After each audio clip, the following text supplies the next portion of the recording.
Oral health is a mirror to general health அப்படின்னு ஒரு ஃபேமஸான ஃப்ரேஸ் இருக்குது. நம்மளில் நிறைய பேர் பல்லு வலி வந்தால் மட்டும்தான் டென்டிஸ்ட் கிட்ட போகணும்னு நினச்சிட்டு இருக்கோம். ஆனால் நம்மளோட பல்லு ஈரில் எந்த ப்ராப்ளம் இல்லைனாலும் 6 months to 1 yearக்கு ஒன்ஸு கண்டிப்பாக டென்டிஸ்ட்டை போய் செக்அப் பண்ணிக்கணும். அது எப்படி உடம்புல இருக்க ப்ராப்ளம் வாயில் எப்படி பார்த்து கண்டுபிடிப்பீங்கன்னு கேட்குறீங்க. வாங்க பார்க்கலாம். This is Dr. Pavitra, dental surgeon from Dr. Smile Fresher YouTube channel. For more videos, please do subscribe. ஈறு நோய்க்கும் அதாவது கம் டிசீஸ்க்கும் நம்மளோட ஹார்ட்டுக்கும் ரிலேஷன் இருக்குது. ஈறுகளில் இருந்து இரத்த கசிவு மற்றும் ஈறுகள் வீக்கமாக இருந்துச்சுன்னா அதை வந்துட்டு பெரிடான்டல் டிசீஸோட சைனாக சொல்கிறோம். இந்த periodontal disease heart disease, stroke and டயபெட்டிஸோட லிங்க் ஆகியிருக்கும்.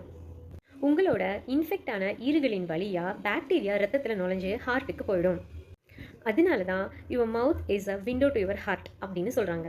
செகண்ட் ஒன், டூத் எரோஷன், அதாவது பல்லு தேய்மானம். மேற்புறத்தில் இருக்க அந்த எனாமல் தேய்கிறதுனால உங்களுக்கு பல் கூச்சம் வரும். நிறைய டைப்பில் வந்துட்டு தேய்மானம் இருக்குது. இந்த எரோஷன் அப்படின்ற ஒரு வகை தேய்மானம் எதனால் வரும் அப்படின்னா GERD, அதாவது ஆசிட் ரிஃப்ளெக்ஸ் அப்படின்ற ஒரு வகை நோயினால கூட இந்த தேய்மானம் ஏற்படலாம். இதில் வயிற்றில் சுரக்கிற ஆசிட் நம்ம பல்ல டேமேஜ் பண்ணுது.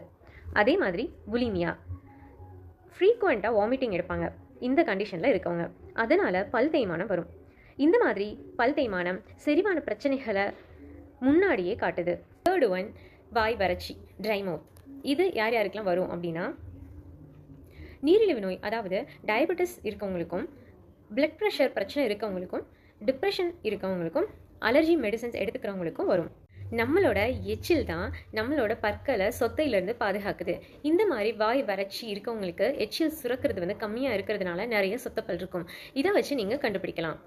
ஃபோர்த் ஒன், பேட் பிரெத், வாய் துர்நாற்றம். ஒழுங்காக பல்லு விளக்கலை அப்படின்னா தான் வாய் துர்நாற்றம் வரும் அப்படின்ட்டு நிறைய பேர் நினச்சிட்டு இருக்காங்க. ஆனால் அப்படி கிடையாது. Digestive issues, liver problems and sinus infections இருந்தால் கூட வாயில் வாட வரும். Fifth one, loose teeth. நம்மளோட ஜா அதாவது தாடை வீக் ஆகுறதும் பல்லு ஆடுறதும் எதனால் வரும் அப்படின்னா ஆஸ்டியோபோரோசிஸ் அப்படின்ற ஒரு வகை எலும்பு நோய்.